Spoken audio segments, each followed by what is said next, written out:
नमस्कार माझ्या शेतकरी मित्रांनो, माझी शेती या यूट्यूब चॅनेलमध्ये आपले सर्वांचे पुन्हा एकदा स्वागत आहे। आज आपण बघणार आहे कांद्याचे बाजारभाव।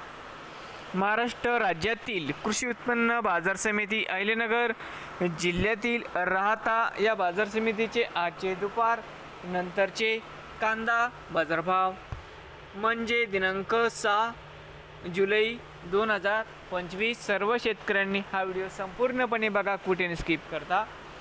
कांदा दरामध्ये लवकरच होणार सुधारणा। तर मित्रांनो, बाजार समिती राहता या ठिकाणी आज आवक 6768 क्विंटल, या ठिकाणी कमीत कमी दर 500 रुपये क्विंटल, सरसंद्राई 1500 रुपये क्विंटल, या ठिकाणी आज जास्तीत जास्त दर 2100 रुपये क्विंटल। तर बाजार समिती पारनेर आवक 4688 क्विंटल, कमीत कमी 100, सरसंद्राई 1500, जास्तीत जास्त दर 2000 रुपये क्विंटल। तर मित्रांनो, नवीन आले असाल तर माझी शेती या यूट्यूब चॅनेलला सबस्क्राईब करा। रोज कांद्याचे व्हिडिओ बघण्यासाठी अहिल्यानगर जिल्ह्यातील हे होत्याचे कांदा बाजारभाव।